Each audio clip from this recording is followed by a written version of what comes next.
We just found 2 bags in the shed, and there's flies all. I think they're in the shed in a bag, okay? And I'm just scared to open it. Okay, we don't want you to touch anything, okay? So let's just see what we got first. And yeah, I mean, we don't even know what we have. That doesn't look normal. Get everybody out here. An 84-year-old woman picks up the phone and calls the sheriff's office. She says her daughter-in-law just told her something impossible. A dog killed her son. Not hurt him, killed him.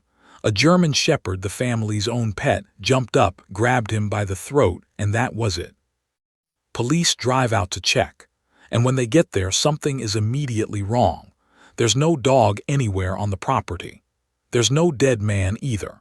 And the woman who just told everyone her husband was killed by their dog is outside, feeding the horses, chatting like it's any other Tuesday morning.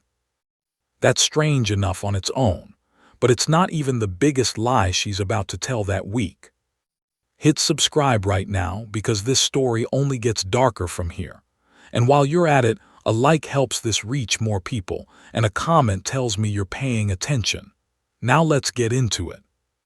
This is the story of Ray Green, a Texas cowboy who survived Vietnam and wrestled an alligator with his bare hands, and the second wife who shot him 10 times, stuffed his body in a locked metal toolbox, and told his own mother a dog did it.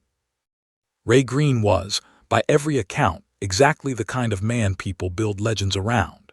He grew up riding bulls and bareback broncos. He served 2 tours in Vietnam. He came home and built a life training and breeding horses on a 200-acre ranch outside San Antonio, and he never went anywhere without his hat and his boots. Friends remembered him as physically powerful, unshakably calm, the kind of man whose handshake told you everything you needed to know about him. One friend liked to tell the story of the time Ray caught a 12-foot alligator with his own hands after animal control's traps kept breaking under its weight. Ray had a wife named Maggie. They'd known each other since she was 6 years old and he was 11. By every description available, they were best friends first and spouses second, raising a family in a tight, loyal unit on that Texas ranch. Then, in May of 2002, Maggie was driving home from a barrel race with her horses when a barge slammed into a bridge along Interstate 40 in Oklahoma.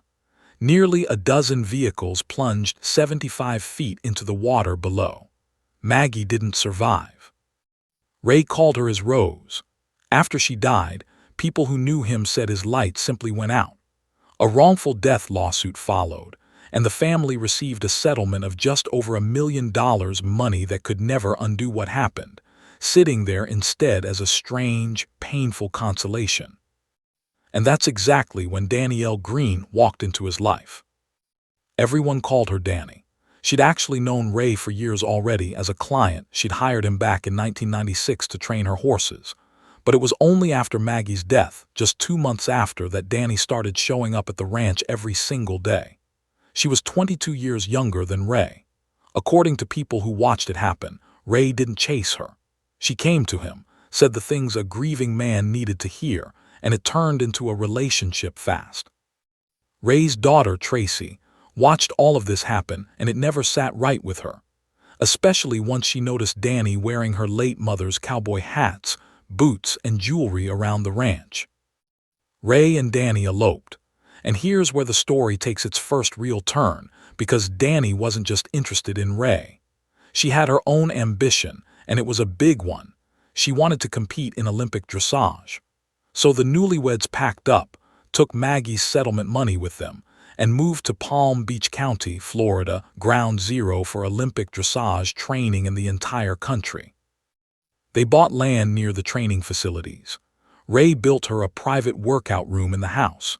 She was up at 5 every morning, training from sunrise to sunset, and by every account she was genuinely talented. But the detail that matters most for where this story is headed isn't dressage at all. It's what the two of them did on the side for fun. Ray and Danny got into something called cowboy action shooting, a competitive sport where participants dress in full Old West costume and compete on speed and accuracy with period-style firearms, all under aliases. Ray went by Doc R. Green. Danny went by Danny Oakley. And Danny wasn't just decent at it.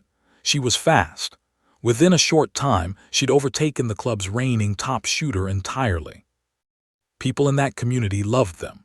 Friends who competed alongside the couple described them as a genuine part of the extended cowboy action shooting family, the kind of husband and wife everyone was happy to see roll into a match, weekend after weekend. Nobody in that world saw a warning sign. Nobody had any reason to. It looked, from every angle available to the people standing closest to them, like two people who'd found something they both genuinely loved doing together. Hold on to that detail, though. The skill Danny was quietly mastering every weekend, purely for fun, purely as a hobby, was about to become the single most important piece of evidence in a murder investigation nobody could have predicted yet. For a while, life in Florida genuinely looked like a fresh start working out. Then 2008 happened, and the financial collapse that took down half the country's economy took Danny and Ray's dressage dream down with it. The horse market cratered. Their mortgage situation spiraled. They went from Olympic training to selling eggs from their own chickens just to bring in a little extra cash, and eventually took a landscaping contract with their own neighborhood, mowing grass and clearing ditches to survive. And this is where the story quietly turns from a financial hardship into something much colder. Ray's daughter, Tracy, suddenly couldn't reach her father anymore. Her calls stopped connecting. Her letters came back marked undeliverable. A certified Christmas card with photos of his grandchildren was returned, denied. It turned out Ray and Danny were sharing a single cell phone, and Danny had quietly blocked Tracy's number, her email, everything. Ray kept asking his daughter why she never called anymore. He had no idea the door had been closed from the other side. Meanwhile, Ray's paychecks were being routed straight to Danny. A friend named Dave Warr remembered watching Ray live off nothing but cold cereal, sometimes just bread and water, because he had no access to money of his own. And then Dave witnessed something that would haunt him for years afterward. While the couple was packing to move, Ray simply asked Danny if she'd seen a box of his personal belongings. In front of everyone helping them load the truck, Danny turned on him, berating him, belittling him, humiliating him over nothing. Dave turned to a friend afterward and said something he could never quite shake loose from his memory, that it wouldn't surprise him if she killed Ray one day. Nobody took that as anything more than a dark joke at the time. Nobody could have. In 2012, Danny got devastating news from back home in Indiana.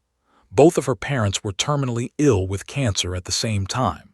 She and Ray sold their Florida property at a steep loss, and Danny headed north to care for them, leaving Ray behind in Florida to keep working the landscaping contract, still living hand to mouth, still cut off from most of the money that was supposedly his too. There was one good thing that came out of this stretch. Ray finally got his own cell phone, and for the first time in years, he and Tracy could talk almost every day again. A friend even gifted him a plane ticket back to Texas so he could see his daughter and granddaughters in person. Tracy said she hugged him and just didn't want to let go. In 2013, both of Danny's parents passed away, one after the other, and Ray's landscaping contract ran out around the same time. Danny stood to inherit a share of her parents' 300-acre Indiana property, split 3 ways between her and her siblings. Ray packed up and joined her there. And somewhere on that remote mountaintop property, far from anyone who might have noticed anything was wrong, this story quietly started building toward the morning that would end it. By early 2014, something strange had happened to their marriage on paper. Ray and Danny got divorced, not out of any dramatic falling out, but reportedly so Ray could start collecting Social Security benefits as Maggie's widower. And even after the divorce, they kept living together on that same isolated farm, like nothing had really changed. Except something had changed, quietly, on Danny's side. Investigators would later learn she'd been building a life apart from Ray entirely, an online relationship with a man in Florida who admitted, under questioning, that he'd fallen in love with her, even though the two had never once met in person. And there was talk of another man too, a Florida cowboy Danny reportedly hoped to build a future with. She'd told at least one confidant she was dreaming of a new life, out from under Ray entirely, raising and selling horses somewhere fresh, somewhere he wasn't standing in the way. Think about that for a second. A woman living on an isolated 300-acre farm with her ex-husband, quietly carrying on an emotional relationship with a man she'd never even met face to face, while telling other people she had real plans for an actual future with someone else entirely. Two separate men, two separate versions of a life without Ray in it, and Ray himself apparently had no idea either existed. When investigators later asked the man from the online relationship directly whether he'd been in love with her, he didn't dodge the question. He said yes. There was just one problem. Ray wasn't going anywhere. And on the morning of May 26, 2014, Danny solved that problem herself. While Ray Green slept in bed that morning, Danny shot him. Not once, 10 times. 5 bullets to the head, 5 to the torso, using the same kind of low-velocity ammunition used in cowboy action shooting competitions. The same discipline where she'd learned, years earlier, to fire 5 rounds, reload in seconds, and fire 5 more without hesitation. And in a detail that still unsettles everyone who's ever looked closely at this case, May 26th wasn't a random date.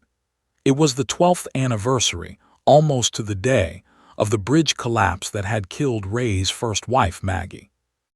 After it was over, Danny didn't call police. She didn't call an ambulance. She shoved Ray's body, unclothed, into a large padlocked metal toolbox sitting just yards from her own front door. And then she picked up the phone and started calling people, Ray's mother, friends, family, with a story about a German shepherd named Jazzy who'd supposedly jumped up and torn out his throat. 2 days later, Betty Green, 84 years old, still couldn't shake the strangeness of what her daughter-in-law had just told her, and she called the sheriff's office herself, just to get some real information about her son. When deputies arrived at the isolated Dillsborough property, there was no dog anywhere in sight. There was no Ray either. And Danny, according to the officers who were there, seemed almost eerily unbothered outside, tending to her horses, chatting casually as if nothing at all was wrong. When they pressed her, the dog story quietly disappeared, replaced instantly by a brand new one. Now Ray wasn't dead at all. He was simply out on the road, working as a truck driver. There was just one enormous problem with that story too. Ray's actual truck was parked in plain view, right there on the property. And when investigators pinged his cell phone, it came back pointing to that exact same piece of land. Something was very wrong, and everyone standing on that property could feel it. That's when officers noticed a large metal toolbox sitting near the front door. It was padlocked, and something about it was giving off a smell that was hard to ignore. Danny told them they could search literally anywhere else on the property they wanted, just not that box. It was, she said, Ray's. Investigators weren't willing to let it go, and they weren't willing to wait either. They went and got a search warrant. When they finally forced that lock open, they found exactly what the smell had been warning them about. Ray Green's body, 10 bullet wounds, stuffed inside a container barely large enough to hold him. 8 days after the shooting, on June 3, 2014, once a medical examiner had officially ruled Ray's death a homicide, Danielle Green was arrested and charged with murder. Her explanation, once she finally offered one, tried to flip the entire story upside down. Danny claimed that Ray had attacked her that morning, that he'd come at her violently, and that in a moment of panic she'd grabbed a gun that happened to be nearby and fired in self-defense. It was the same defense that had worked for another woman, in another state, decades earlier, with a different gun and a different family entirely. This time, it didn't hold up at all. The physical evidence told an entirely different story than Danny did.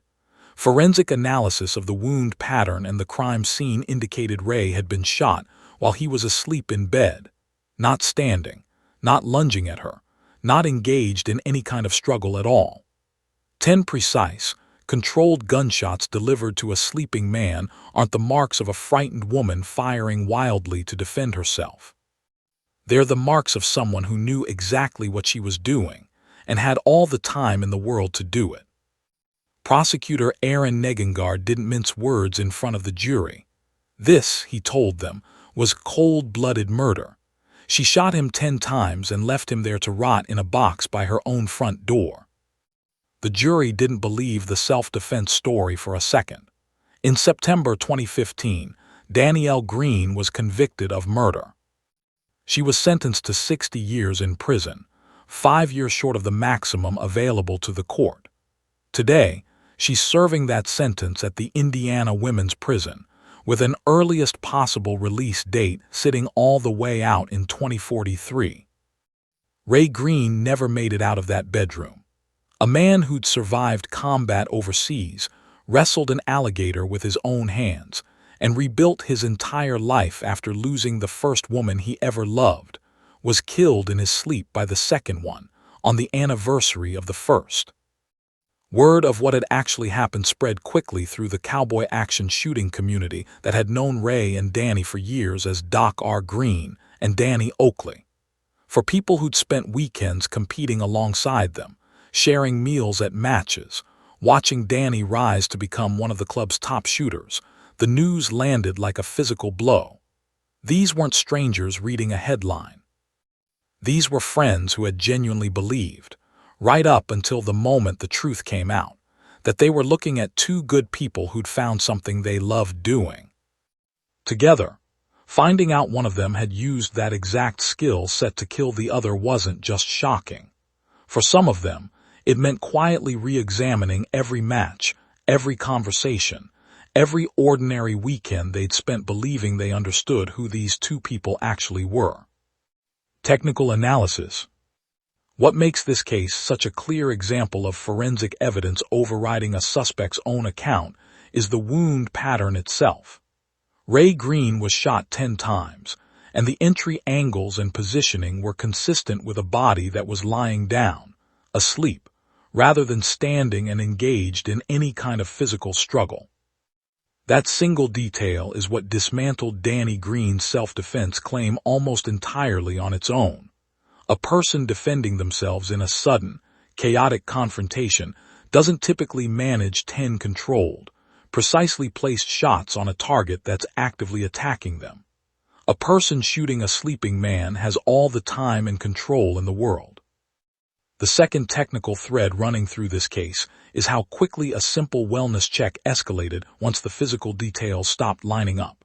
Investigators noticed the truck sitting in plain sight on the property, contradicting Danny's claim that Ray was out driving it. They pinged his cell phone and got a location that matched the property, not the open road. And they noticed a locked container giving off an odor that had nothing to do with livestock or landscaping equipment. None of these were dramatic breakthroughs on their own. Individually, they were small inconsistencies. Together, they built a case strong enough to justify a search warrant within days.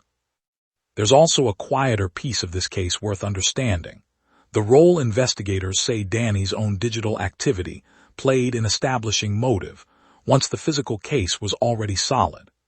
Detectives looking into her personal life uncovered an online relationship with a man in Florida who admitted he'd fallen in love with her despite never meeting her in person, along with indications she was picturing a future, and possibly a future with someone else entirely, that didn't include Ray. None of that proved she pulled the trigger. What it did was answer the question every prosecutor needs answered in a premeditated murder case. Why now, and why him? Motive doesn't convict anyone on its own, but paired with a body shot 10 times while sleeping and stuffed inside a locked box, it closes the loop completely. It's also worth pointing out how much this case leaned on the accumulation of small, individually forgivable inconsistencies, rather than one dramatic smoking gun. No single detail, the truck sitting on the property, the phone ping, the smell near the toolbox, the shifting stories, would have been enough on its own to justify an arrest for murder. Investigators had to be willing to keep pulling that thread even as each new detail seemed, on the surface, explainable. That's a pattern worth remembering in any case that starts out looking like a strange but ultimately innocent misunderstanding. The strength of the case is rarely in any one fact. It's in how many unrelated facts all happen to point in exactly the same direction. Psychological analysis. The pattern in this case didn't begin on May 26, 2014. It began years earlier, in the quiet, incremental way Danny systematically cut Ray off from the rest of his family and controlled every dollar that came into the household, blocking his daughter's calls, intercepting a certified Christmas card with photos of his grandchildren, routing his paychecks so he was left eating bread and water while she managed the money. Isolation and financial control like this rarely show up as a single dramatic event.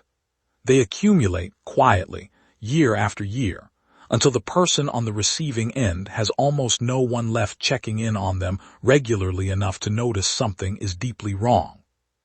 It's worth pausing on just how effective that isolation actually was. For years, Ray Green, a man who'd survived combat, who'd built an entire career and reputation on being tough, capable, and self-sufficient, was reduced to living on cereal and bread and water, cut off from his own daughter, with no independent access to money that was legally his. That's not a description of a weak man. It's a description of what sustained, deliberate control can do to anyone, regardless of how strong or capable they were before it started. By the time Ray reconnected with Tracy through his own phone, the isolation had already done years of quiet damage that nobody outside the marriage had been in a position to see. Dave Warr's offhand remark, that it wouldn't surprise him if Danny killed Ray one day, is exactly the kind of comment that gets dismissed as dark humor in the moment and only becomes chilling in hindsight. It's worth remembering that friends and family often do sense something is off long before anything happens. The tragedy in cases like this one usually isn't a total absence of warning signs.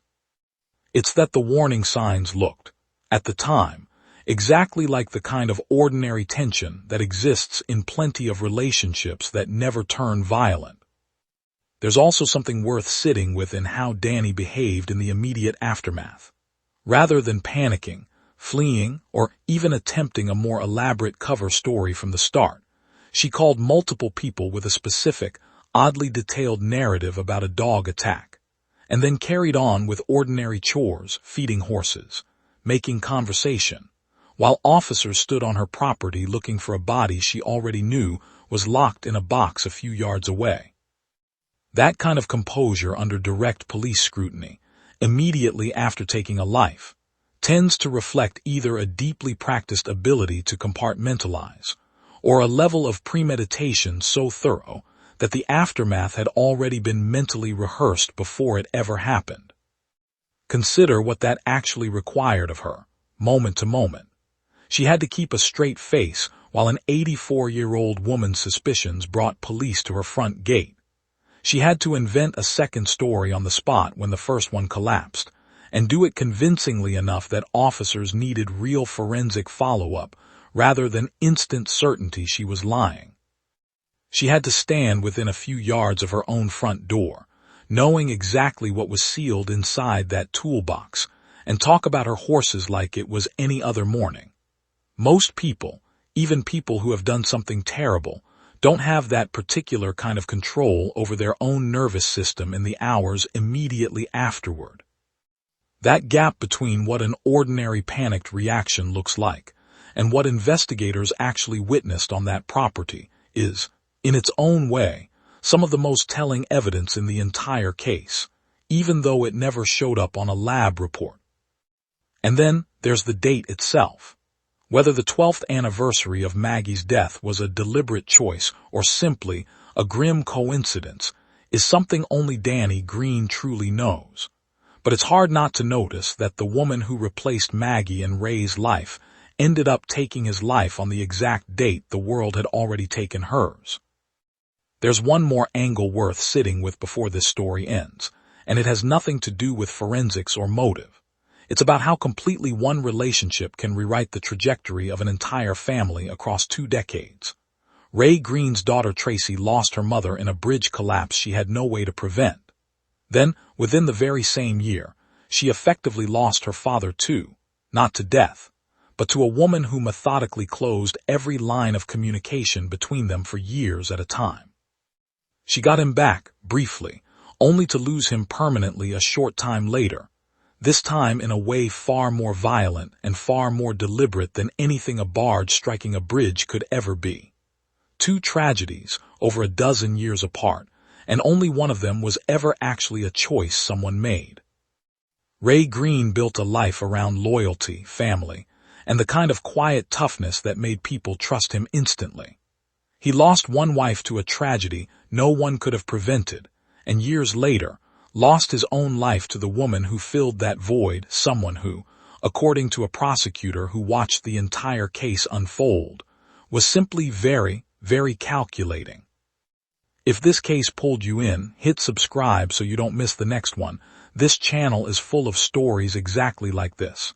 And before you go, drop a like and leave a comment with your thoughts on this case. I read every single one. See you in the next video.